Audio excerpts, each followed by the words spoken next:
But what does Krishna mean literally? Adrienne, I think you know, yeah? What does he look like? He's blue.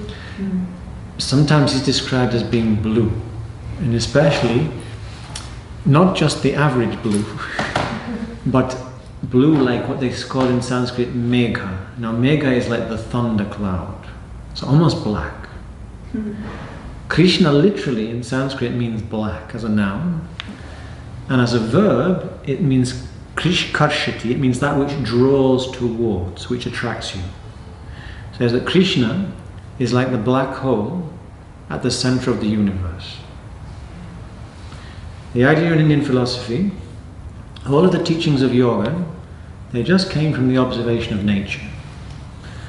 And the research scientists, if you like, of the yoga tradition are called rishis. Say rishi. Rishi. And rishi literally means somebody who sees, or somebody who saw. So imagine you're a research scientist, you are observing nature, trying to work things out. Same thousands of years ago. People have always had the questions, well, who am I really? This life, it's so amazing, it's so wonderful, but it's also tough. It also involves so much suffering. What's it all about? So these big questions, human beings have been asking them for a long, long time. And in the Indian tradition, these great scientists of life, of reality, they're known as rishis.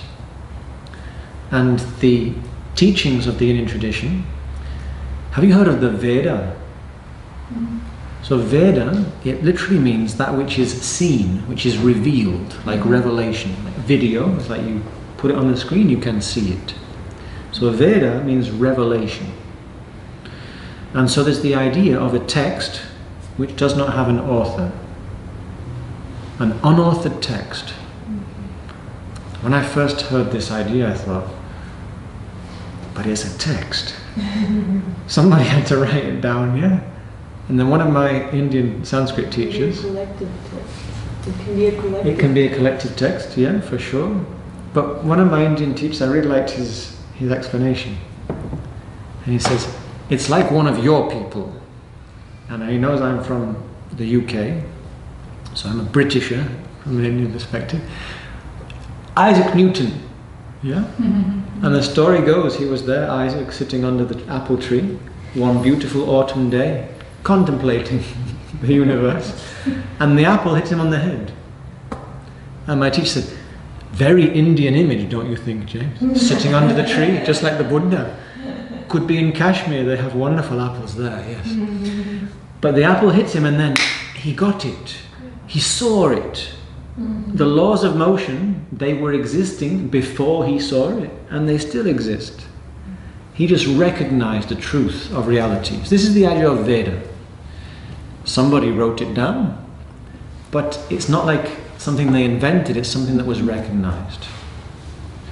And then of the Veda, in the Vedic literature there are all sorts of things written down. But the culmination of the Vedas is what is known as the Upanishads. And the Upanishads are basically about these big questions. What's life for? How can I live happily and harmoniously in the world? And how can I become all of who I really am? How can I become truly free?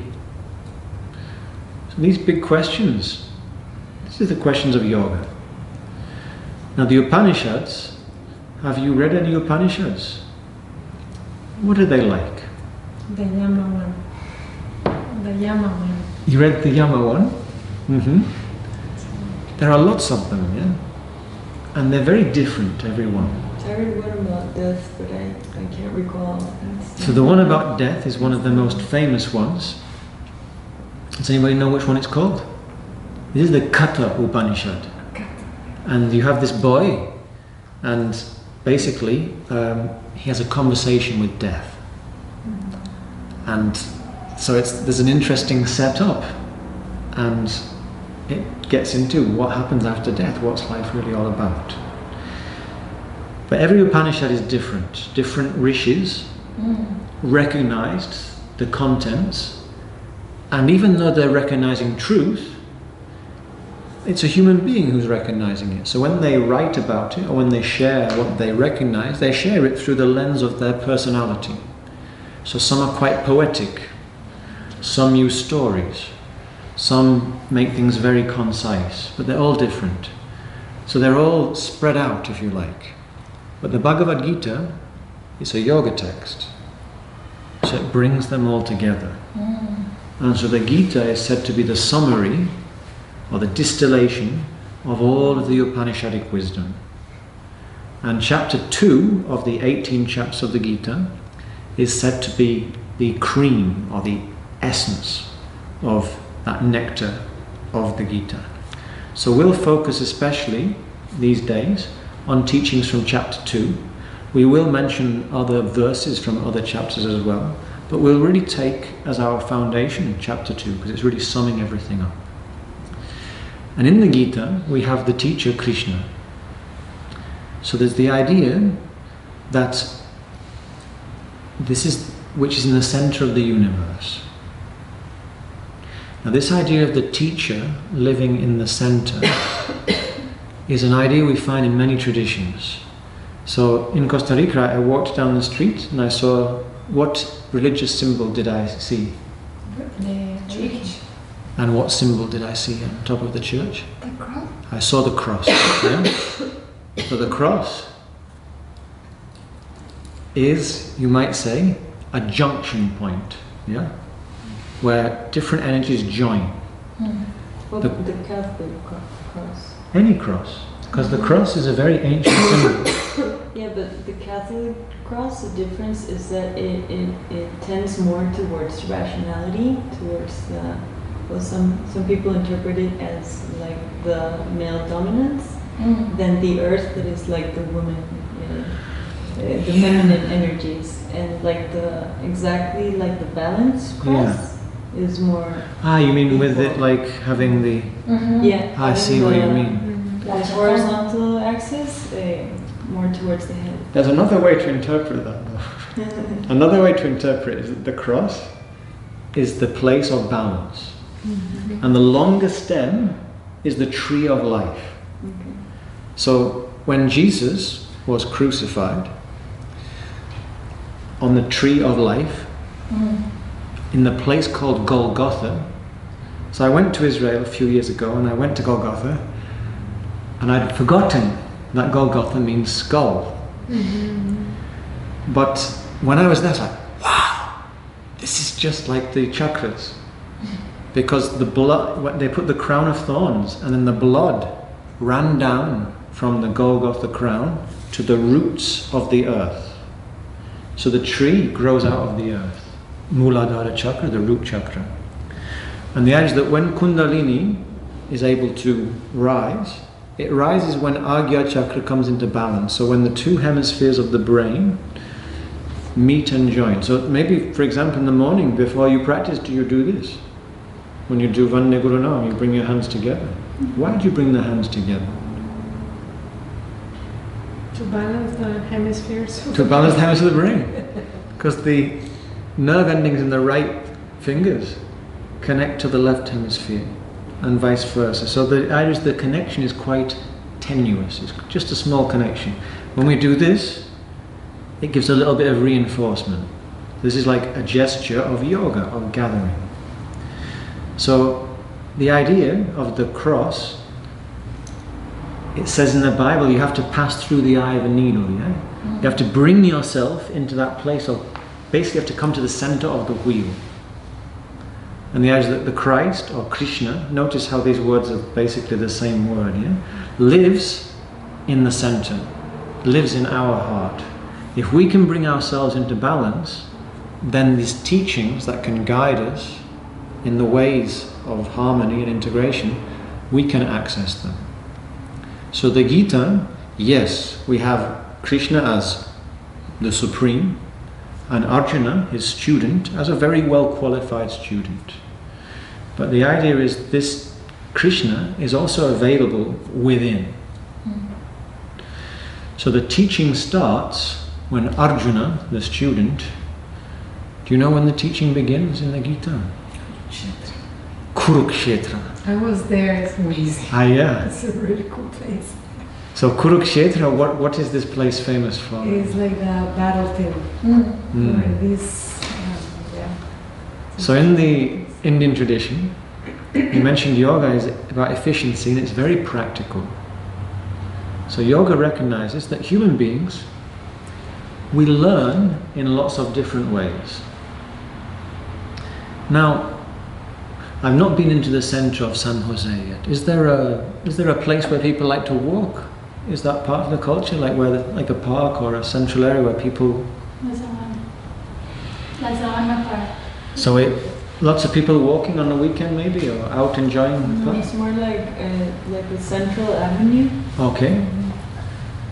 Quite busy place. That it crosses downtown. Yeah, it's very busy. So if, for example, I'm a visitor to the country, I want to do some research, and I interview people. Question 1: do you like to read philosophy? Yeah. I ask 100. What? Yeah, I ask 100 people. How many people say yes? Just a few, yeah. Another question: do you like to read stories? Adventure, romance? How many people say yes out of 100? Few as well. A few, but a bigger few. Yeah. A bigger few, though. Yeah. Lots more people. Yeah. So as humans, we like stories. So the Bhagavad Gītā is, how to say, included or is woven in to this great epic story called the Mahabharata. Say Mahabharata. Mahabharata. And the Mahabharata contains so many stories, but you could say one of the main plot lines is this terrible war. And who is the war between? Between the good guys and the bad guys. So it's a classic archetypal story. We have two sets of forces, and they're known, interestingly, as the Kauravas. Say Kaurava. Kauravas. And Pandava. Now Kaurava, this is related to the Sanskrit verb kr, which is the verb to do. So the Kauravas, we could understand them as being that part of ourself that is identified with things we have already done. It's like the force of our already established habits, the inertia of our limited conditionings. Does that make sense? And the others are the Pandavas. And Pandu, that's the name of their father, means clear one. So the Pandavas represent the force of the clear conscience, you might say. So we could say, rather than call them the good guys and the bad guys, you could call them those parts of ourselves that steer us in the direction of our conscience, of our true deep longings, and those other parts of ourselves that cling to the comfort zone, that cling to the familiar habits, even if they're not serving us anymore. And this is the clash. So where is the Gita really set? Where is the battlefield? Here, yeah? And the Pandavas and the Kauravas, they are cousins. Their fathers were brothers. So what does that mean? They all grew up together. So this war is not set out there. It's not really a war. It's what's happening here. So the very first verse of the Bhagavad Gita is very beautiful. It says, Dharma kshetre kurukshetre samavitaya yutsavaha mamakav pandavaschaiva kima kurvata sanjaya. So it starts, Dharma kshetre kurukshetre. So on the field of Dharma, on the field of Kuru. So Kurukshetra, Mariela has been there, it's a physical place. But Kshetra means field. And Krishna himself, later in the Gita, he will say, this is the field. And your task, Arjuna, is to become the sovereign of this field. Because Krishna will emphasize very clearly, you are the sovereign of your life. Your experience is your responsibility. So, if we want to be a good sovereign of this territory, of this field, of this kingdom or queendom, how do we need to be? Conscious. Yeah, we have to be attentive. We have to pay attention to the whole field, to all the members. Have you ever noticed that there are some parts of yourself that you're not so aware of? And so this is the idea in yoga. To become aware of all the parts, including the dark side. Especially the dark side, because that's what we don't know so well. To get to know it profoundly, so we can actually harness it and integrate it, so we can use it in a positive way, in a way that helps expand harmony and balanced integration. But so when you say we, like, who do you mean? You. Who's the subject? You. Is it like the one who's witnessing that big epic battle? The idea is, the Is Gita. that clear, pure consciousness, or is it like, I don't know. Or is it the ego? Okay, so the idea, so the second line, so in this opening verse, Dharmakshetre Kurukshetra Samaveta Yutsavaha Mamakaf Pandavaschaiva Kimakuravata Sanjaya. So Sanjaya is the narrator of the Gita. So the idea is, this terrible battle is going to happen in the story. Dhritarashtra is the blind king. He's the father of the Kauravas. He's blind. He's been blind to their tyrannical ways, and so we have this split in the kingdom. So tyranny has grown because the king has been blind. He doesn't want to see that his beloved sons, his beloved patterns, have become tyrannical. So he asks Sanjaya, what happens? What happened when they came together? Those patterns which I've been blind to, which have become tyrannical, and that deep inner longing for harmony. And he says, Mamaka. He calls his sons mine. The hundreds of. Yeah, but the Pandavas, he says Pandavas Chaiva, so he makes a distinction. What happens when my sons and the sons of my brother Pandu came together? So he differentiates them. Mine and those. So the idea is, ego, if you like, or in Sanskrit it's called ahankara, which means, aham means I, the I maker, that part of our awareness that allows us to have a sense of, I'm here, I'm not there. And the idea is that as long as you're alive, this is indispensable. If I'm going to cross the road safely, I need my ahankara, I need the sense of self. But Krishna says in the Gita, he says, the self can be the best friend of the self, and the self can be the worst enemy of the self. And our task is to become our own true friend. This is one of the ideas encoded in Surya Namaskara, which we'll talk more another day. But to become one's own true friend. So the idea is the ego. Have you ever heard this idea that you have to destroy the ego? Or you have to kill the ego? That The ego is your enemy. reinforces it, actually. Reinforces it. Yeah, because the idea is, I find this a little bit troubling, because you can't kill the ego, you need your ego. But the idea is you have to train it or rehabilitate it. Rehab. And that's the idea. Yoga is a recovery program. It's about remembering. We mentioned the gunas, these different parts. So yoga recognizes we're amazing creatures as human beings. Because we have these, you could even say divine gifts, because we can experience, we can see. We have these gifts of our sense powers that help us listen, hear, feel, touch, see, taste, smell. We have the action powers that help us express with movement and language. They help us pick things up and put things down. We have our opposing thumbs. We have so many manual abilities. We can move in lots of different ways. We can process and eliminate. This is quite remarkable. Do you agree?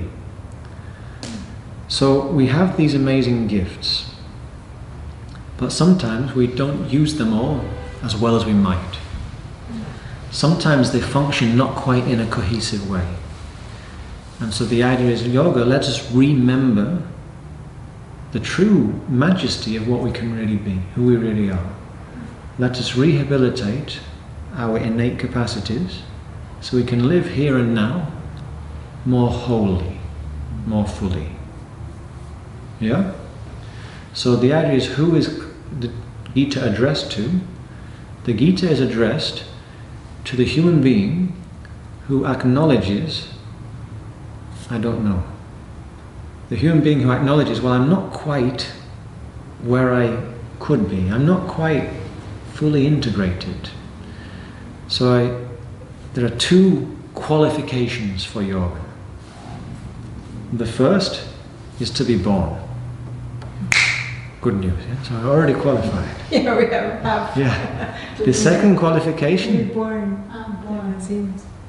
is to recognize that I am not in yoga and I would like to be.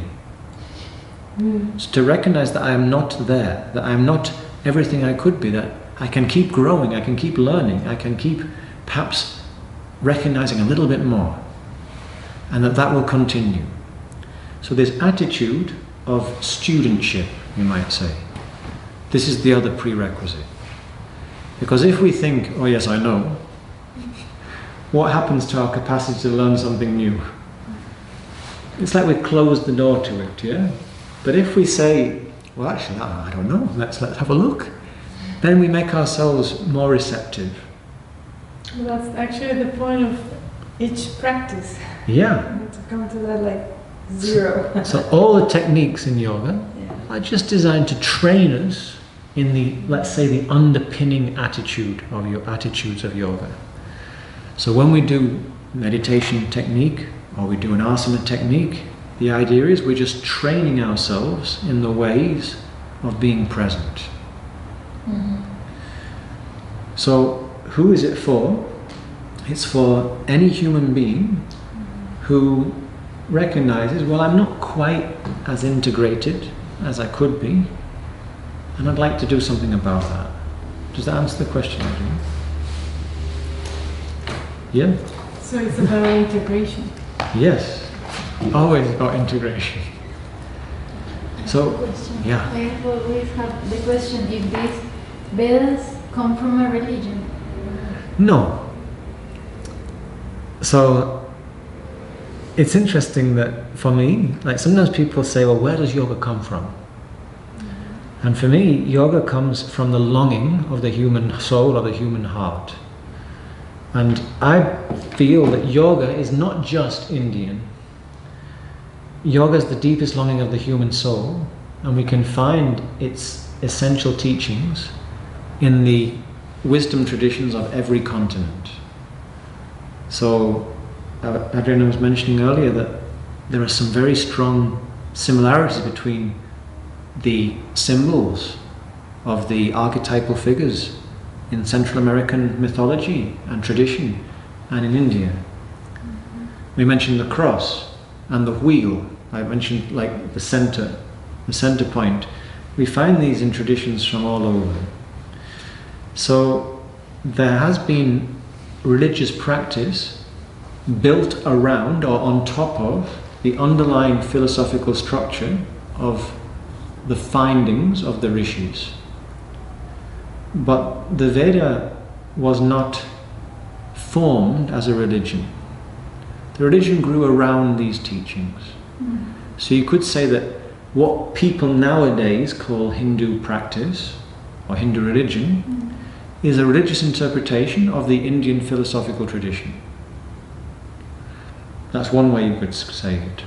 The whole idea of Hinduism is an interesting thing because the word didn't exist before the British went to India, and they didn't know what to call Because the British, they like to call things, you know. You like to call Like, and in India, they didn't. You had different traditions. They called it dharma. So it wasn't, and dharma, we'll talk about what dharma means shortly. And then, with this influence of the external invaders, Hinduism got formulated. But before, the lines between religious practices and, we could say, spiritual inquiry, it wasn't so clear-cut. And I feel it's the same now. You find some people who, let's say, they enjoy or they take advantage of the support that structures that are taught within religions give them to explore reality. And other people use religious structures to avoid exploration. It says here that this is, so I don't have to keep asking a question. Dogma. Yeah. So the idea in the Indian philosophical tradition is to keep inquiring. You could say the essence of yoga, we say it's about integration, but we can only come to integration through inquiry. Well, if I'm not integrated, how can I be more integrated? What's going on here? So the Veda came from people who were asking questions. And it says in the Upanishads, those who know they don't know, at least know something. Those who think they know don't know anything because they're blocking themselves. So it's true that there are in India now people who identify with Hindu religion, and they may consider the Veda as their holy books. But I can guarantee that in 99.9% of the cases, the people who say that have no idea what is written in the Veda. It's the Hindutva, it's the fundamentalism. And the Veda is there's lots of things written in the Veda. Lots of the Veda tells you like about all sorts of things, but like farming practices of those times, astrological information from those times. You can even read about the pitfalls of gambling in the Veda. But, what's that? And in the Bhagavad Gita, the war happens actually because of one man's, well, it happens for many reasons, but one of the causes is there is a gambling match that goes wrong. So, for me, and the Bhagavad Gita is a text that is particularly susceptible to being rejected because people think it's just a religious text. Exactly. I don't know my mind. I relate it with the Bible. Yeah. Myself. I don't know. Yeah. So certainly for some Hindus, they would say, the Gita is like our Bible. But the Bible, I don't know the Bible. I've not read the whole Bible. I've read about half of it. And there's lots of wisdom in there. But there's one thing with the Bible that's a little bit tricky, is that the Bible I read is a translation, it's an edit of a translation of an edit of a translation of an edit of a translation of an edit of a translation. With the Gita, we have the original Sanskrit, so this is helpful. So it's been less susceptible to let's say, manipulation and changes through dogmas over the years. Yes, but that, can I say something? Yeah, of course.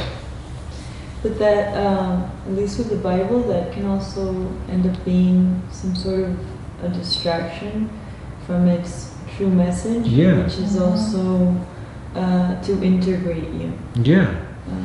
That's where its depth lies. Yeah, and not so much like point by point what they are saying, but more of like the general feeling that they give you. And so many of the stories in the Bible, they're very equivalent to stories that we find in other traditions, including the Indian tradition. So these human beings, archetypal stories help us. So for me, when we look at texts like the Gita, yoga's practical. What works? What is helpful? So I love the Gita because I find it so practical, because the setting, I can relate to that. sometimes, it happens quite regularly, I feel torn. I feel troubled. Part of me feels I want to go this way, and part of me is like, no, you can't go that way, you've got to go that way. Another part of me feels like, actually no, I don't like that way or that way, I think we should stay here, or we need to go over there. Have you experienced this? Yeah?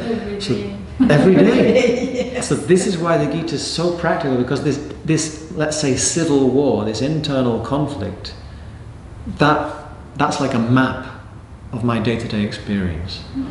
So the teachings, when we work within that archetypal framework that we can all relate to, I find it so practical. So some people choose to interpret the Gita in a religious way, and fine, they can do that. But for me it's like, well, that doesn't take away from its practical message, which anybody can work with, whether they have a religious sentiment or not. Does that answer the question? Yeah? So certainly, some people worship Krishna as like the ultimate, supreme God, and they may engage with the text from a religious perspective. But other people engage with the same teachings, but from a slightly different perspective, seeing this is a really rich source of practical wisdom that I can use to bring greater sacredness, if you like, or greater balance into my life.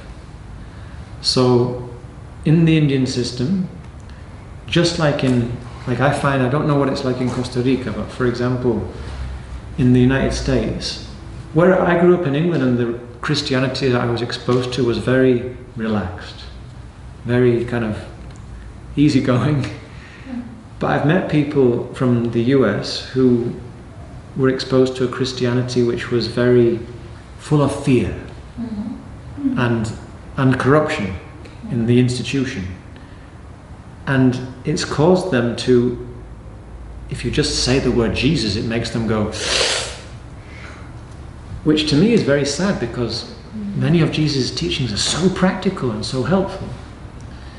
So for me, that's the perspective I work with these texts. It's like, let us use them in a practical way.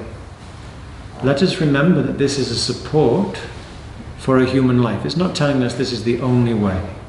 Krishna himself in the Gita says, anybody who's interested in ultimate reality is moving towards me. But when Krishna says this, he doesn't mean Krishna as the localized Krishna, he means Krishna as this idea of the center, of the essence.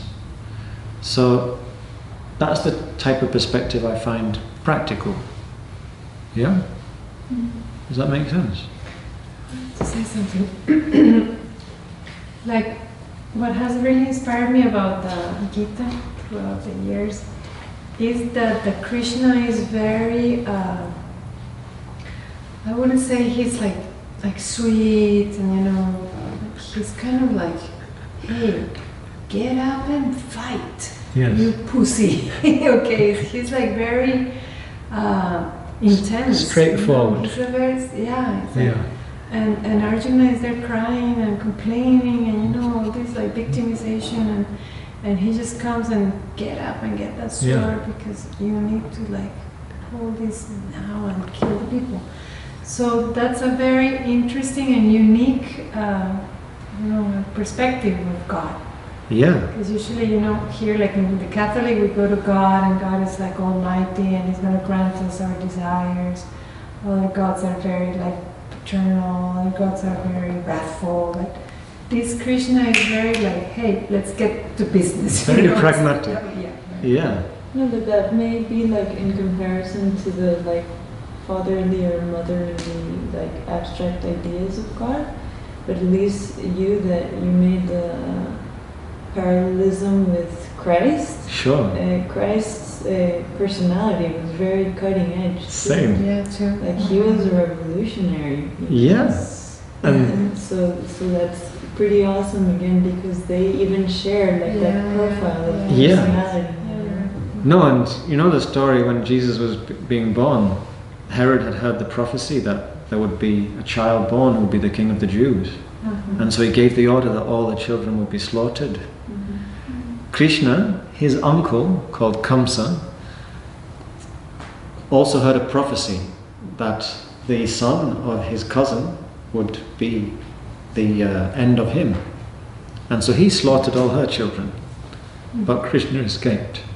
So there's many, many parallels. The name Krishna, Christ, okay.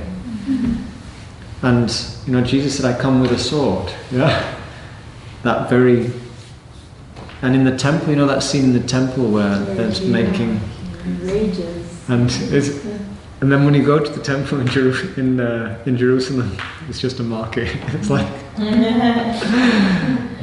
But yeah, and so Krishna is very pragmatic.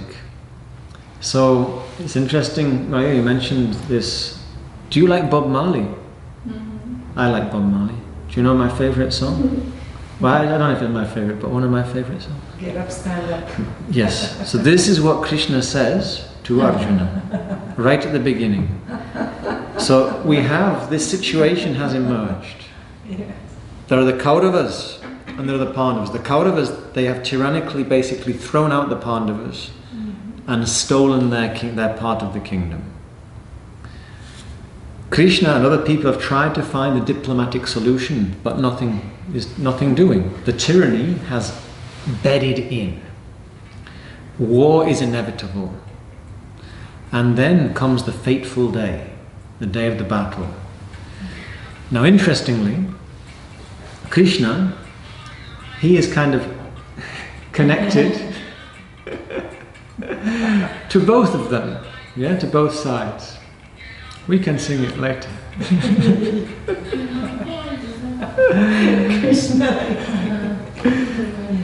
And before the battle,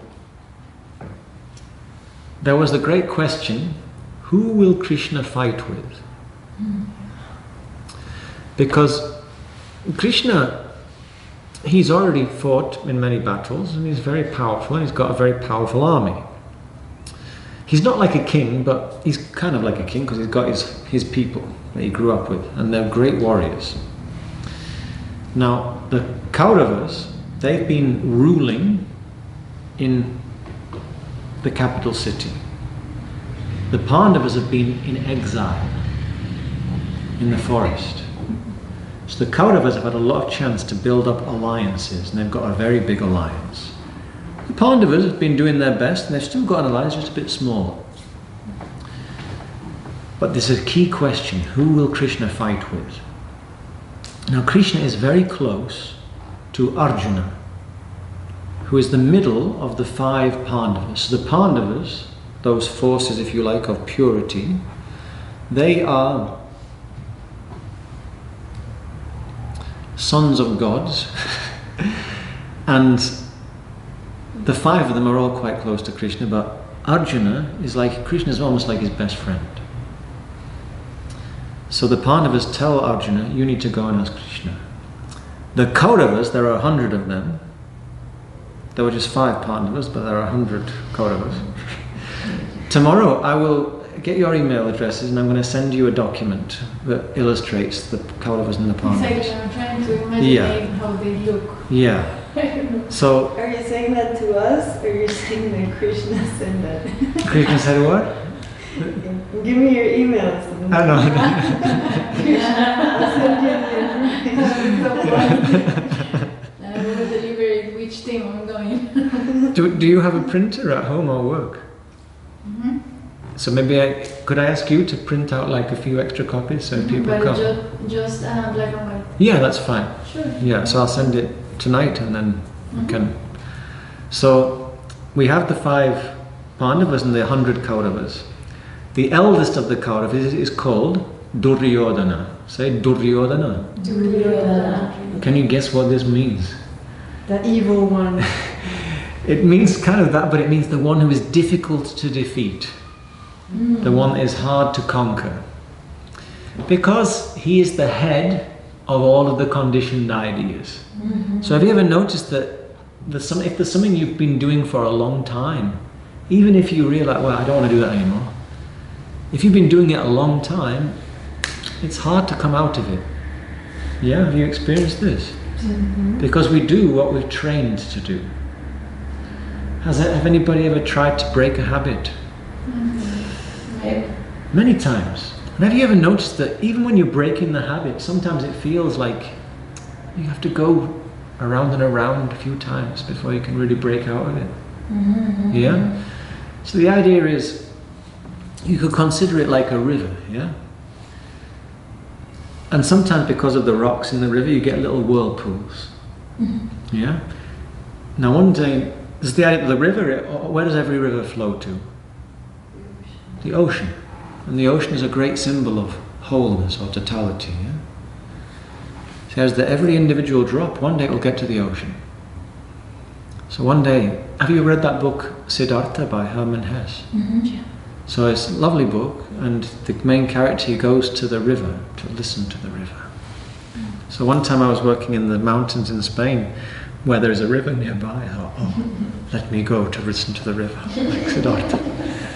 And I watch the river flowing, and I think, ah, yes, everything is moving in the direction of wholeness. But then, oh no, there is a whirlpool. I think, these poor water droplets, they're trapped. The other water's rushing onto the sea, but these are just going around in a circle. Oh no. But then I looked a bit longer and I realized, oh no, it's okay. Because every time the whirlpool whirls around, some more drops join the whirling, and a few more, they get sent back onwards. Now when we're going around, we've come to a point in our life where we realize that habit, I need to change it. So we're in a little bit of a whirlpool. And every time we whirl around, so we get close to the onrushing water, we feel, yeah, I'm moving, I'm leaving it behind. But then maybe one day, and we say, I've enough of this habit. Have you ever made such a resolution? How do you feel when you make such a resolution? Clear and determined, yes? Full power.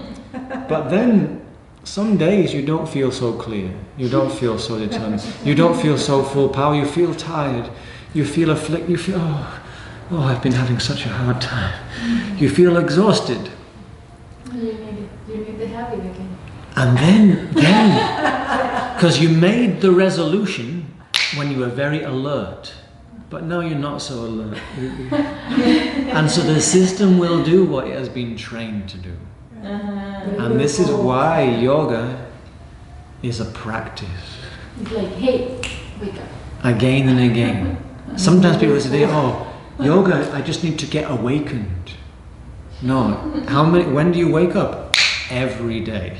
And there's the work or the practice of yoga is something we do constantly. Every day we keep inviting ourselves to look a little bit deeper, a little bit vaster. So could you define yoga as a state that comes and goes?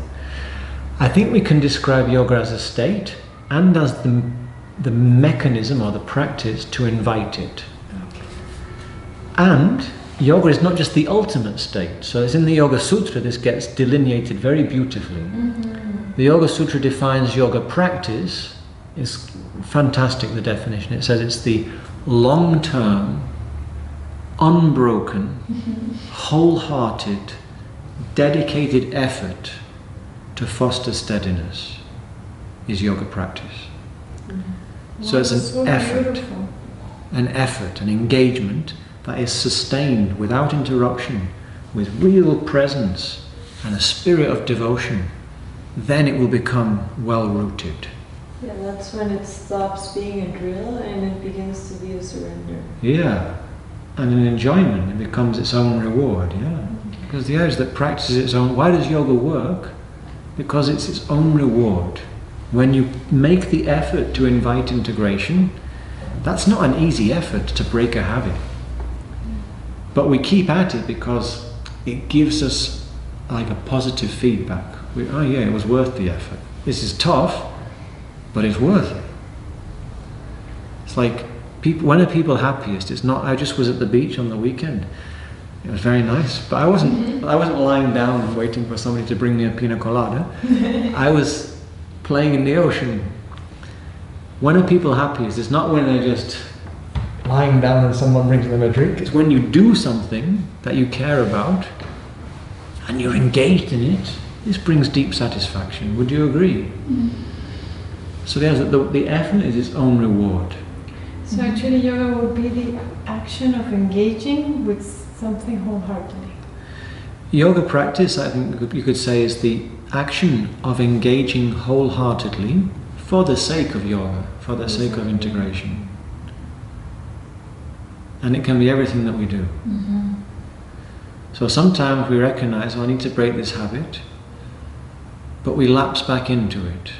That's why it's Duryodhana, why it's hard to overcome, because it has inertia. So in the Indian system, there's the idea that ultimately everything is one. Have you heard this idea? Is this your day-to-day experience? For me, no. I don't wake up and see the whole universe as a field of shimmering unity. I experience differentiation. Hot, cold, pleasure, pain. Life is the pairs of opposites. So yoga recognizes that ultimately, yes, everything is part of one field of awareness. But life is about pairs of opposites. Expansion and contraction. Life is pulsation. Yeah? Well, at least phenomenal life. Yeah. But the life that we know is about expansion and contraction, it's about cycles. But it's not just binary. It's more complex than that. So there are always three. And in one of the ways the three is described is as the gunas. Have you heard this word, guna? So you have sattva, rajas and tamas.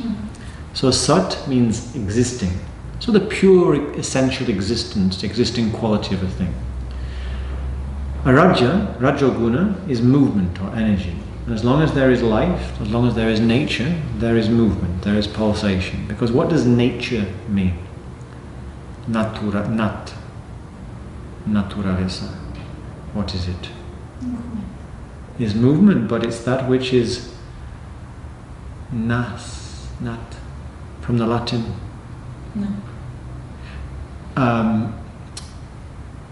For example,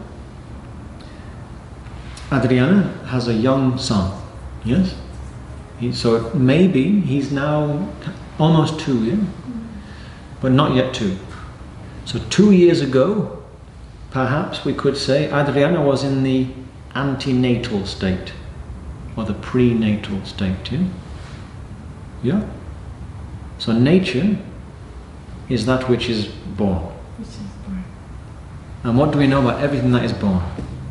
It's going to die. And in between those two great changes, it's going to be subject to change because of Rajoguna, because life is movement. And as well as having an essential quality of existing, as well as having movement, it also has tamas. And tamas is the quality of inertia. Even though things are always changing, once it's come into existence in a certain form, it has a certain inertia that keeps it going in that form. So once we have a habit, it has an essential power to keep going. So it requires effort to change. And so this is one of the reasons why the Gita is set on the battlefield. Because it's not easy to change a habit. And it can be very painful to change a habit. Because sometimes we might realize, oh, I have been blind to a habit that I have invited into my life. And it's caused me, and maybe other people as well, to suffer unnecessarily. And when we see that we have been the bad guy, that we have been the cause of our own and other people's suffering, how does that feel? That creates its own suffering. So, in all the yoga texts, they're very clear about it. Patanjali says this right from the beginning of the Yoga Sutra, and Krishna says it right from the beginning of the Gita. You want to practice yoga? Then you have to be a hero. Like Arjuna. Like Arjuna. And what does Krishna say? Like Mariela said, get up, stand up. Like woman. Yeah. So at the beginning of the Gita, Arjuna is there on the battlefield, and he says to Krishna, because so I was just talking about how we decide which side Krishna is going to fight with. So Duryodhana, the oldest and the leader of the Kauravas, goes to Krishna and Arjuna also goes to Krishna. Arjuna arrives first. Krishna's sleeping. And Arjuna goes in quietly and sits in meditation at the foot of Krishna's bed. Duryodhana arrives a few minutes later, bangs the door open, and Krishna wakes up. And Duryodhana says, "You know why we're here. What will it be? What will you do in the war that is now inevitable? Who will you fight with?" Everybody wants to know. And then Krishna says something that surprises him. He says, "I will not fight in this war." He doesn't quite believe him. "What about your army? All the great armies are fighting in this war. Who will they fight with?" And Krishna says, "I already told you. I do not want this war. I think it is disastrous for all involved. But your intransigence means it is inevitable. But I've decided, no, I will not fight. So let it be like this. I can be with one of you, and the other can have my army." So what does Duryodhana want? He wants the army, yeah? What does Arjuna want? Krishna. God. He wants Krishna, yeah? He wants his friend and his beloved, his great guide. But Duryodhana, being Duryodhana, he's thinking, and he says, "So how, you woke up when I came in, I should have first choice." And Krishna says, "Well, it is true that your rather loud entrance did wake me up, but the first thing I saw when I woke up was Arjuna sitting at the foot of my bed, so I guess that means he got here first, so maybe he should have first choice." And Duryodhana's thinking, he always favors them. He's gonna get the army. And so Krishna says to Arjuna, "Well, Arjuna, what do you want?" Arjuna's like, "Well, obviously we would like to be with you." And Krishna says, "Well, of course." And then Duryodhana's like, "Okay, I'll take the army, see you on the battlefield." And then some more days go by, and it's the day of the battle. So Krishna is not going to fight, but he's going to be Arjuna's charioteers. The great warriors, they ride in chariots, and Arjuna is the greatest archer amongst the whole Pandava army. A chariot, yeah, so like with horses and a chariot, so the great warrior can move around the battlefield more quickly. James, but what about this conflict of slaying his own cousins and teachers? We will come to that. Yeah, we will come to that I have to soon. go to a call, don't speak about that. We Me can speak about that tomorrow. Okay. Will you be here for the 10 o'clock session? Yeah. Tomorrow? Yeah, we can do it tomorrow. Okay. But we will... You can quit your job. Sure, to hear the story. But we can... This is a key idea, so we will get into that. Yeah. But for now, on the battlefield, Senayor Bayor Madhye, in between the two sets of armies on the battlefield, Arjuna says to Krishna, "Take me between these two armies. Let me see with whom I must fight in this bloody business of war." And so Krishna takes the chariot in between the two armies. Now normally, when Arjuna goes to fight, do you know how he feels? He can't wait. He loves, he's a great warrior and he loves it. He feels supremely confident. Never before in his long warrior's career has he ever had any doubt the day of a battle. But this day is completely different because he goes to the battlefield and what does he see all around him? He sees a huge army, but on both sides of the battlefield he sees the people he most cares for. He sees his family, he sees his friends, and he sees his teachers. And he thinks, I can't fight. Whatever is the outcome of the battle, it's going to be a disaster for all the people I care most about.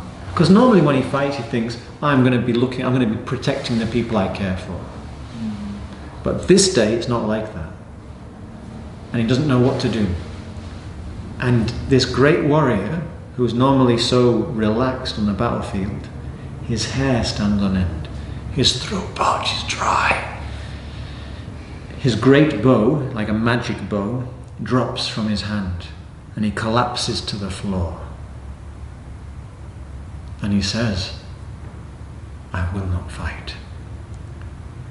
Now this battle, in the epic story, this battle has been brewing for a long time. So if we've been following the story and this is the big showdown, and now the greatest warrior says, on the side of the conscience, says, I will not fight. How do we feel? Where are we sitting? You know the expression, to sit on the edge of your seat. So this very dramatic setting gets our attention. Especially because he's the leader. He's the leader. Greatest warrior. He's the greatest warrior, and he says he's not going to fight. So now we're paying close attention. So this is one of the... There are many reasons why the teaching is set on the battlefield. So when I first was getting into yoga, I'd already read a little bit of Yoga Sutra, and my teacher said, if you like the sutras, James, you will love the Gita. The Gita's the best. And I'd also read about Swami Vivekananda, this great Indian teacher, went to the US in the late 19th century, saying that this was the greatest spiritual text in the world. So I asked for it for Christmas one year. And my mother and father got me a translation of the Gita. I don't think it's the greatest translation available, but Christmas morning, you've exchanged presents, lunch is already taken care of. What do you do? After you've exchanged the gifts and all the cooking is in hand, you play with your new toys, yeah? So I go to my bedroom and I open the Bhagavad Gita. Okay, never mind the introduction, straight to chapter 1. Now, when I was a boy, I said I've not read the whole Bible, but I read a lot of it. I read about halfway through the Old Testament, but I got bored after a while. Because battle scene, list of names, battle scene, list of names, again. I opened the Bhagavad Gita. Chapter 1, battle scene, list of names. What's happening here?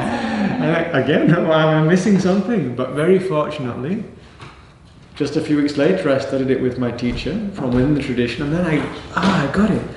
These names, if we've read the epic, they've got so much association with them. They create so much dramatic tension. So it brings us to the edge of our seats, where we can really receive the teaching. Because there's the idea that the teaching is always available. Have you noticed that there's a saying, help comes when you need it most? Yeah? When we pay attention, we can notice a lot more. So when we're on the edge of our seat, when we're in need, then we'll pay attention. So Arjuna is in need, because he's completely doesn't know what to do. He collapses, and he says to Krishna, I will not fight. And so chapter 1 of the Bhagavad Gita really kind of weaves the teaching of the Gita into this archetypal battle setting. And then chapter 2, Krishna begins to teach. So it's 8:30 now. Would you like to continue until 9? Or do you want to stop now? What time is it? It's now 8:30. And you're coming at 5 in the morning, yeah? Is that right? So the story is so good. It is, because for me, I'm happy to continue, but I know you have the 5 o'clock, so whichever is good for you, because we can do 90-minute sessions or 2-hour sessions, like. I would like to continue. Yeah. the story is so good. Let's continue. So you can just you sleep here and then you I would like to. So Arjuna says, I will not fight. And then we begin the second chapter. And so the second chapter begins with Sanjaya, the narrator. And the narrator, he says, Tantata kripaya vishtam ashrupurna kulekshanam vishirantamidam vakyam uvacha madhusudana. So he says Madhusudana, say Madhusudana. Madhusudana. And this is one name for Krishna.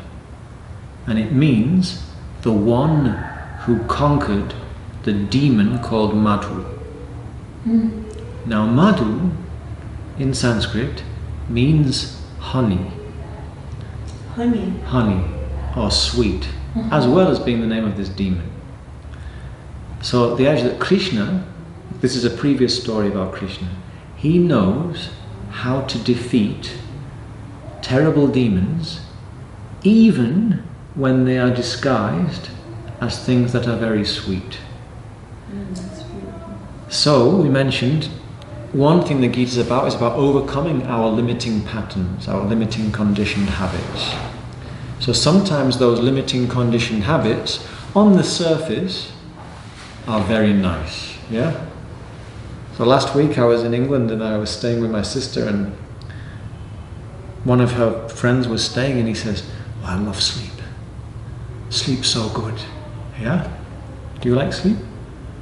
Yeah. But too much sleep, not good, yeah? So if you really love sleep, you could get into the habit of sleeping a bit too much. Yeah? But it's so nice to sleep. Do you know what I mean? So even those habits which have got lovely things about them, because that's the tricky thing with yoga. Yoga's not like a kind of black and white game. It's always about nuance. So it's not like, oh, sleep bad, so no more sleep for me. It's like, no, you've got to sleep. You just got to sleep the right amount. You got to eat, but you just got to eat the right amount. So it's not like food's bad or sleeping's bad. They're wonderful things, but we have to stay in balance. And the way to stay in balance changes as our life changes. Have you noticed? Yes. That some of the habits that are really great when you're 10 years old or 20 years old, they're not helpful when you're 30 or 40. But they already have inertia. So this is why it's so challenging. So Tantra Kripaya Vishtamashrupurna. So Madhusudana, the one who can overcome the terrible demon even when it's very sweet on the surface. So this is who's going to be teaching. So Krishna spoke to Arjuna, and how is Arjuna? Tam, him, that one. Kripaya Vishtam. He's overcome with misplaced compassion. Ashrupurna Kula Ikshanam. His face, he's tearful, he's weeping. So here we have this great warrior who's usually dancing around the battlefield, and he's on the floor, his hair standing on end, and he's crying. So Arjuna does not want to fight. Arjuna doesn't want to fight. He doesn't want anything to do with this war right now. So Krishna says to him, and it's quite, as Mariela mentioned, it's really remarkable. Krishna doesn't say to Arjuna, "Don't worry, Arjuna, it will all be okay." What he says, Kutastva kashmalamidam vishame samupastitam anarya jushtam asvargyam akirtikaram Arjuna klaibyam asmagam apparta naitatvayupapadyate kshudram hridaya daurbalyam tyaktva uttishta parantapa. So uttishta, can you guess what uttishta means? Get up, stand up. Yeah? Uttishta and parantapa means you who scorch your enemies. Because Arjuna's he's been a great warrior. So he says, stand up like the great warrior, the great hero you really are. Kutastva kashmalaminam. How have you let this weakness come upon you at this, the critical moment? It doesn't suit you. It's not worthy of you. And it won't do you any good, Arjuna. It won't bring you heaven in the hereafter, and it won't bring you happiness now. So throw off this meager faint-heartedness and rise up. Stand up like the great hero you really are. And so, this is one of the very first teachings in the Gita. When you're on the floor, remember, you're a human being. You have conscious awareness. You have a conscience. You always have an internal pilot guiding you. And remember, human being, whenever you have a problem, that problem exists within your awareness.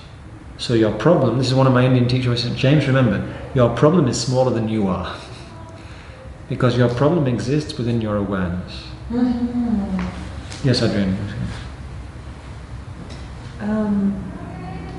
Yeah, so it's cool that they're like, it's defined that they are not his friends, or like the surface is that they're his family and there's like love and care or whatever, but the true reality is that they are his enemies, right? So it's crazy because what Arjuna tells, what Krishna tells Arjuna, like slays like that attachment that we have so much, right? Yeah. To those so-called love bonds. And Yeah. stuff, you know. Yeah, so we'll talk much more about that tomorrow morning, but we'll get into that shortly too. But I find this opening verse really interesting because how is Arjuna? He's at his lowest point of his life, and then Krishna comes. So there's the idea that help will come when we make ourselves available for it. So I don't know if you've noticed in yourself maybe, or in other people, like I have a friend who, he worked for many years with a musician, and when his career was going really well, he would stop paying attention to his meditation practice and he would just forget everything. And then when things were going really badly, he would do loads of yoga. And it's like when he was in trouble, he would pay closer attention.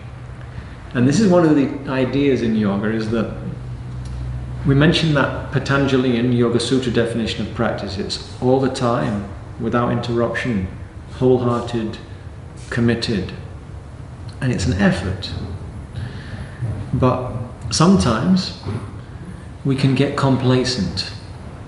So the idea in yoga is to practice all the time. When things are really challenging and really hard, it's easy to pay attention. Would you agree? It's like when things are really, really difficult, it's almost like you can't not pay attention.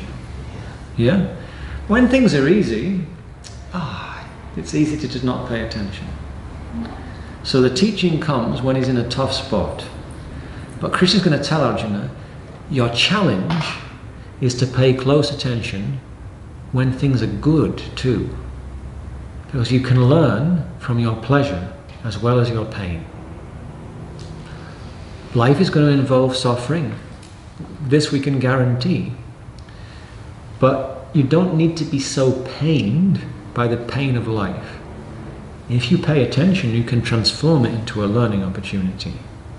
And when things are going really, really well, instead of getting carried away and hoping it will stay like that forever, you can enjoy it even more richly by noticing, where am I in this?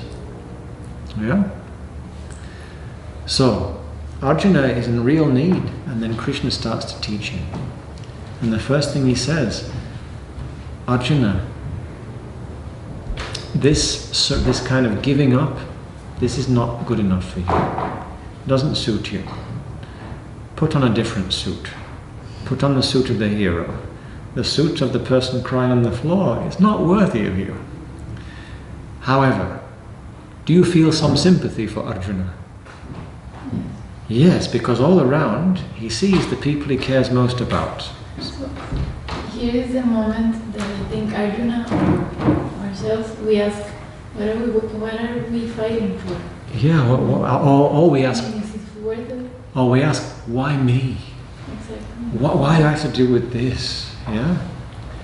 And so Arjuna says, Katam bhishmamahan sankhye drorancha madhusudana eshobiv pratiyotsyami pujarha varisudana.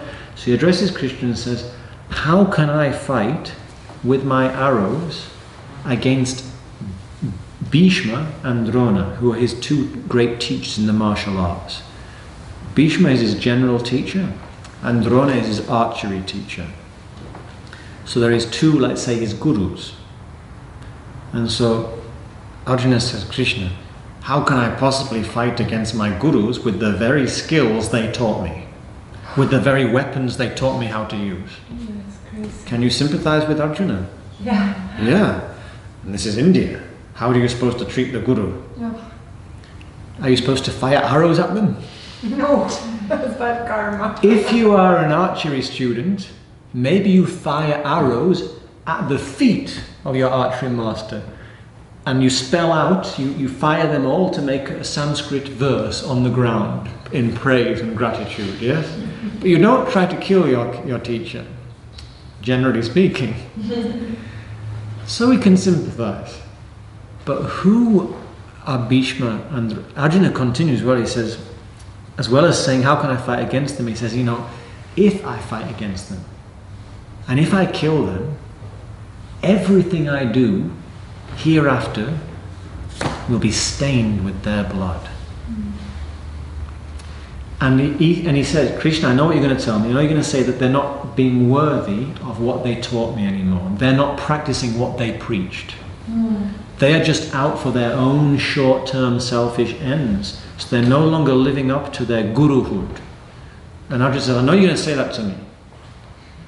But still, they're my gurus. And if I kill them, I'll always be tainted by that. So that means if you're clear that the enemy is like in connection with the darkness, then you are not betraying any relationship that was there before, because this person is actually going to cause harm to others. So the way I understand it is that basically, have you ever heard that teaching from the Buddhist tradition? If you meet the Buddha on the path, kill him. This is sometimes people say this, but the idea is that the guru, what is a guru? What does guru mean literally? So that brings the light into the darkness. So this is one of the connotational meanings of guru, but the denotation is heavy. Weighty. Yeah, weighty. The guru is the person, place, thing, experience, the influence of which is heavy duty enough to shift our awareness, to shake us out of one state of awareness into one that is vaster. So Arjuna had these teachers, Bhishma and Drona, and they taught him various things. But now they're lining up with the forces of tyranny. So, and actually what happens is eventually he does have to fight against them, and they're very happy that he fights against them. Because if he's going to live up, if he's going to honor them, he has to do what they taught him. And in this instance it means fighting against them. For example, I noticed today, I saw Adriana with Azul, her young son, playing outside, and he's walking quite well. I noticed there is a little scooter downstairs. Is that Azul's, or is it one of his older relations? Yeah, it was just here. It's here, yeah? Does he have a little bicycle yet? But he rides the scooter. Yeah, because I know there is a little vehicle downstairs, yeah? Yeah, the big quad. The quad. Yeah. So maybe when you did you learn to ride a bicycle straight away with 2 wheels, or did you have some extra wheels? Extra wheels, so it was a quadricycle, yeah? Yeah? Tricycle. Or a tricycle. But let's say you have a bike, but you've just got extra wheels at the back, so it's a 4-wheel bicycle. Adriana's son is called Azul. Let's just say his favorite color is blue. Yeah? There was no blue bicycle, so you got him a white one, but there were blue extra wheels. Yeah? How does Azul feel about his blue wheels? He really likes them, yeah? Azul getting, let's say it's 2 more years from now, he's been riding his 4-wheel bicycle very nicely, and Mama says, Azul, it's time for you to really learn to ride a bicycle. Mama, I already ride the bicycle with my beautiful blue wheels. What are you talking about? No, we're going to take those extra blue wheels off. And what will he say? Just for example, no, Mama, the blue wheels are my favorite part. You can't have them. Okay. So then one night you tell him a story, a bedtime story. You say, Azul, today is the special time of the month, and the bicycle stabilizer wheel fairies are coming through San Jose tonight. And they're going to take your blue wheels and give them to a younger child to help him or her learn to ride a bicycle. So as you give them away tonight, you'll be doing somebody a great favor. And what does Azul say? No way, Mama. And he goes to sleep with his bicycle. I'm not giving them away. But eventually one day, okay, in the night you just take you take the wheels away. And in the morning, how does Azul feel? He feels betrayed. But then you go out to the park and you start riding with just 2 wheels. And you're running along with him. And then you set him free. What happens before very long? He falls. But before he falls, what does he experience? He flies. And in that moment of flight, what happens? He makes a leap. He's no longer at that. It's so wow that he no longer wants the baby wheels, yeah? So he says, oh, let's try again. And then before very long, he's riding and he's cornering and he's enjoying bicycling.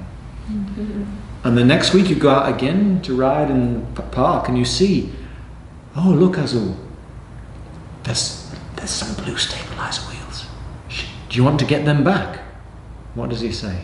No, they're for babies. Yeah. So this is killing the guru. The blue stabilizer wheel was his best friend, his favorite thing, because it was helping him grow. But the thing that helps us grow, we will grow out of it if it serves its purpose. This is the whole idea with yoga techniques or yoga practices. Sooner or later we have to leave them behind. It's like if life's a journey in the world, this world, the blue planet, lots of it is ocean.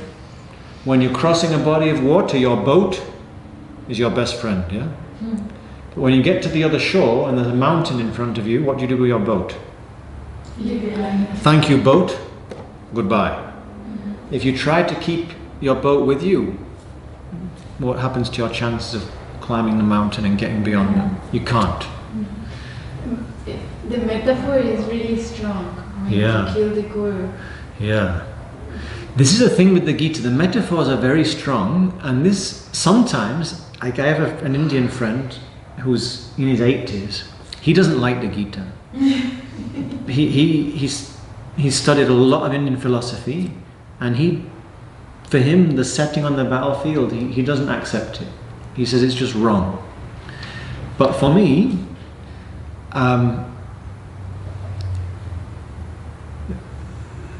all the darkest times in my life, I really appreciate the extremity of the setting of the Gita. Also the Ramayana epic. In the Ramayana epic, for example, one of the great heroes called Hanuman, he does this amazing thing. He jumps over the ocean. And as he jumps over the ocean, he goes through 3 incredible challenges.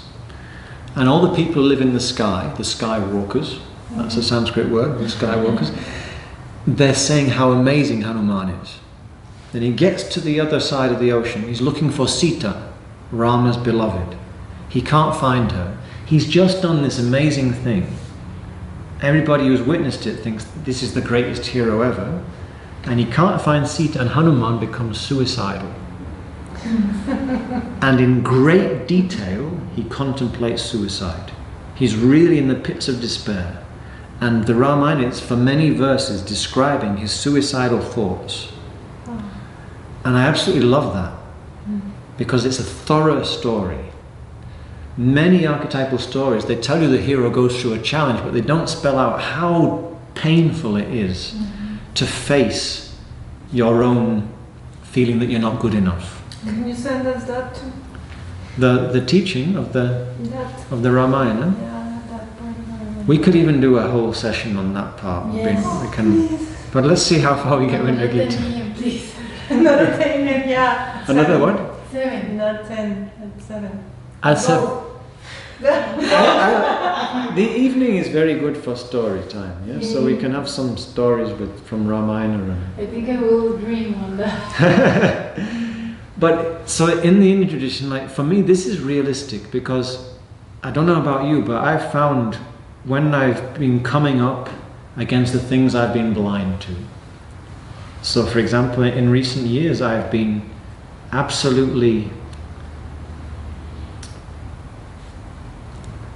shocked, yeah, and struck by the depth of my self-loathing, my hatred towards myself.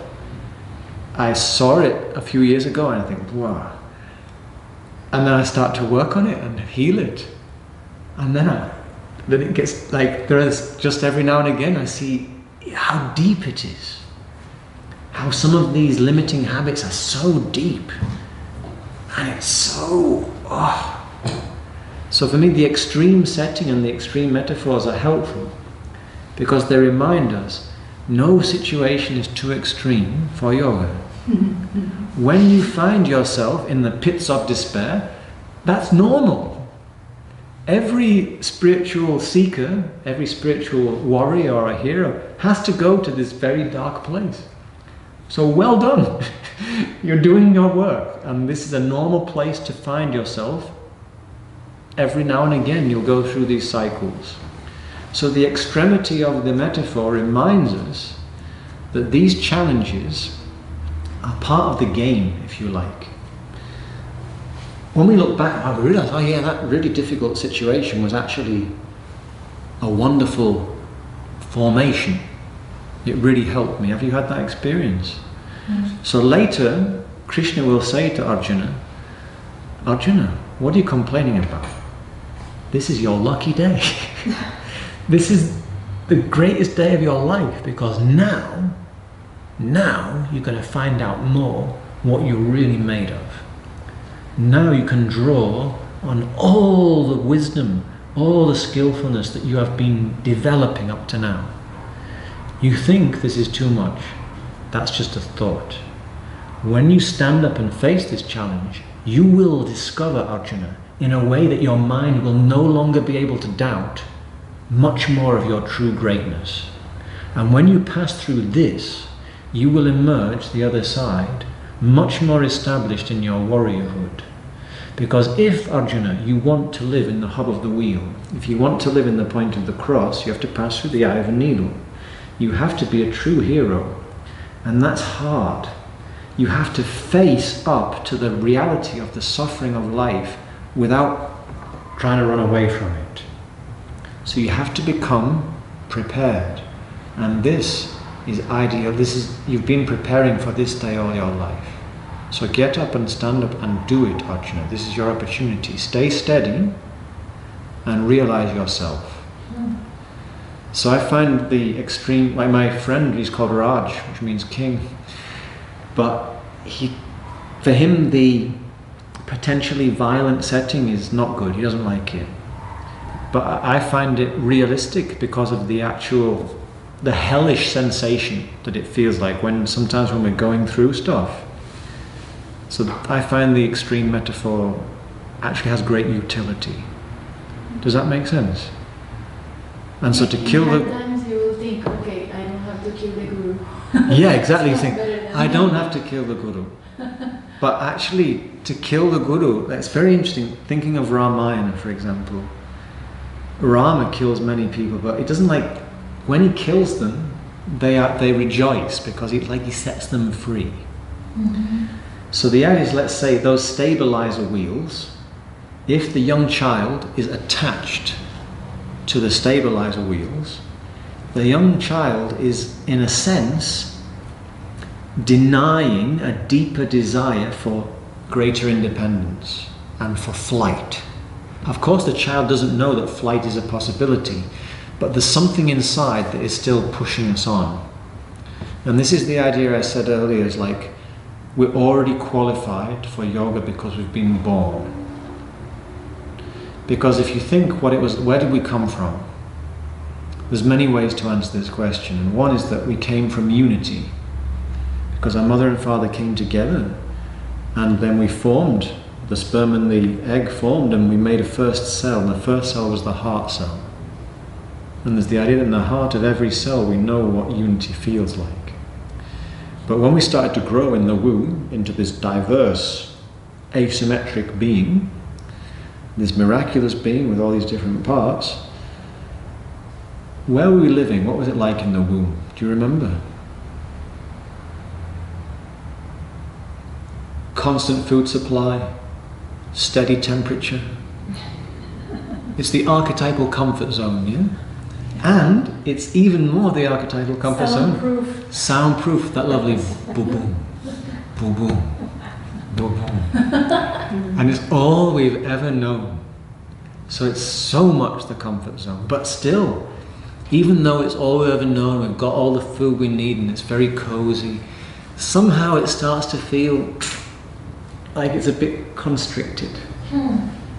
And even though it's all we've ever known, something deep inside us pushes us on to a truly heroic action, a truly heroic deed, to force ourselves into a space of much greater constriction, to burst forth into the breathing world. And what happens when we come out of the womb? What do? It's the first thing we do. Before we cry, we have to inhale. And when we die, what will we do? Exhale. And in between, life will be this pulsation.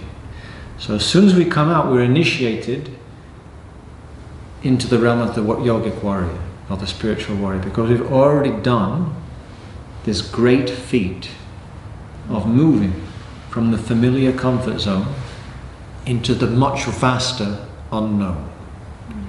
And our soul knows where it wants to go. Our ideas sometimes try to hold us back. The blue stabilizer wheels, I like them. Yeah, I'm comfortable with that. They're my friends. I want to stay with them. This is the mind. This is our ideas. The soul is like, no. It's time to fly. But one of the great limitations of the mind's an amazing tool with great gifts. It's fearful. It's fearful. It struggles with things it's not experienced. If it doesn't have a reference of already experiencing, it doesn't know what to do. And so it gets fearful and it shrinks back and it tries to cling to things it's already experienced. But the soul has a different scope of knowing. So the idea is to kill the guru. What it really means is to have the courage to recognize that the ideas and experiences that have shaped us up to now, they want to do this. They don't want to just do this. So to let everything that's happened up to now do this is what it means to kill the guru. It means to empower the guru, let the guru exhale so you can breathe in a new expansion. So it doesn't mean kill it in a disrespectful way, it means breathe out. Let go. Let it go, so it can then come in a more expansive form. And so one way we could consider yoga is to train ourselves to come into rhythm. So to live in rhythm with this pulsation of life. Sometimes we get attached to expansion as well. We need to allow ourselves to just take it easy for a while. But to actually allow things to keep evolving.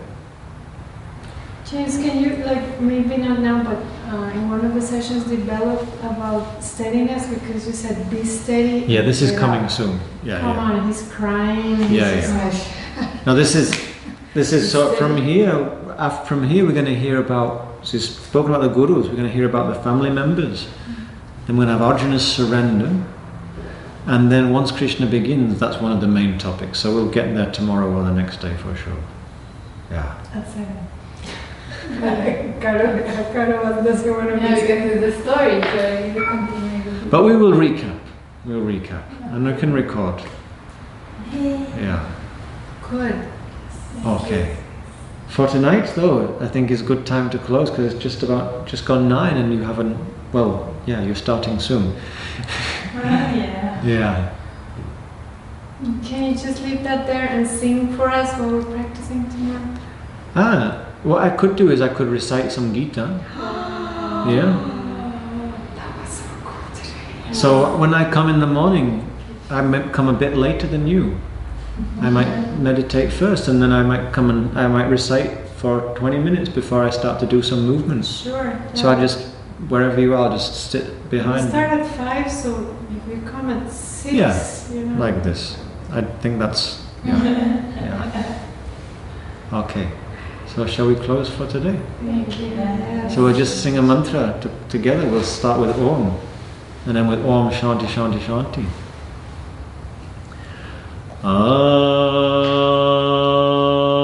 Together.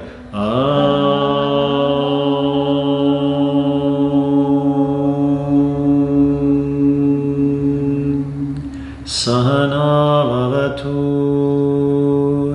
Sahana Vavatu, Sahana Punaktu, Sahana Punaktu, Saviryam, Saviryam, Karavavai, Karavavai,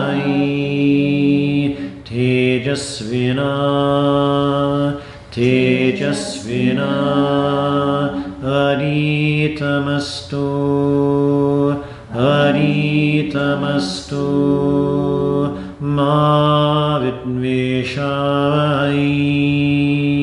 Ma Vidveshavai,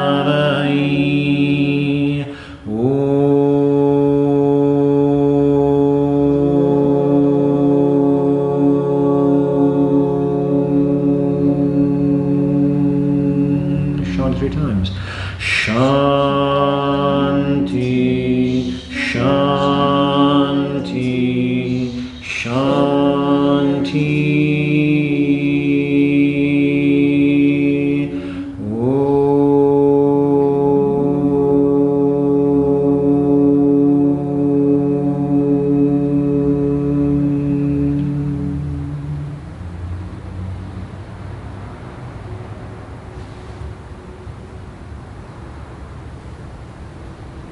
Namaste. Thank you so much. Thank you all.